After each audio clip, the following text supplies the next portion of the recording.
पहाड़ियों के बीच बसे एक छोटे से शहर में एडवर्ड नाम के एक दयालु बूढ़े व्यक्ति की एक अनोखी किताबों की दुकान थी।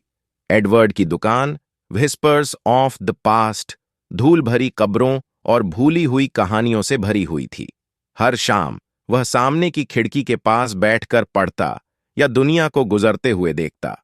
एडवर्ड के पास एक रहस्य था। हर रविवार को क्लारा नाम की एक युवती किताबों की दुकान पर आती थी।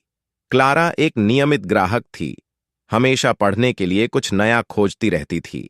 वह शांत और संयमित थी, लेकिन एडवर्ड ने उसकी आंखों में उदासी देखी।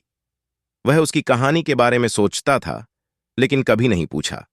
एक सर्द शरद ऋतु के दिन, जब पत्ते बाहर नाच रहे थे, क्लारा विशेष आग्रह के साथ दुकान में आई।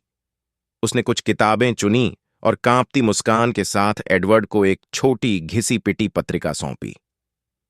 क्या आप इसे मेरे लिए रख सकते हैं? उसने पूछा। उसकी आवाज फुसफुसाहट से थोड़ी ही ऊपर थी। एडवर्ड ने पत्रिका के महत्व को महसूस करते हुए उसे स्वीकार कर लिया।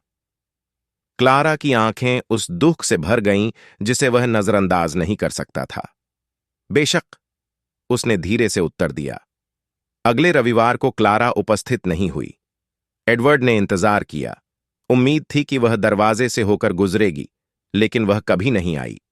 दिन हफ्तों में बदल गए और मौसम बदल गए, लेकिन क्लारा अनुपस्थित रही। पत्रिका एडवर्ड की मेज पर बिना खुली पड़ी थी, जो उस लड़की की मूक याद दिलाती थी जो गायब हो गई थी। महीनों बाद एडवर्ड को एक पत्र मिला। यह क्लारा की बहन से था, जिसे क्लारा द्वारा छोड़े गए एक पत्र में एडवर्ड की संपर्क जानकारी मिली थी। पत्र में बताया गया कि क्लारा बीमार थी और उसकी हालत खराब हो गई थी। वह इतनी कमजोर हो गई थी कि किताबों की दुकान पर जाना जारी नहीं रख सकती थी। क्लारा की बहन ने पत्रिका की देखभाल करने के लिए एडवर्ड को धन्यवाद दिया। लिफाफे में क्लारा की एक तस्वीर थी। उसकी आंखों में हल्की उदासी भरी थी। इसे देखते ही एडवर्ड का दिल दुख गया। उसने पत्रिका खोली और पढ़ना शुरू किया। यह क्लारा के विचारों, सपनों और एक ऐसी दुनिया से मार्मिक विदाई से भरा हुआ था जिसका वह अब हिस्सा नहीं रह सकती थी। एडवर्ड ने पत्रिका बंद कर दी।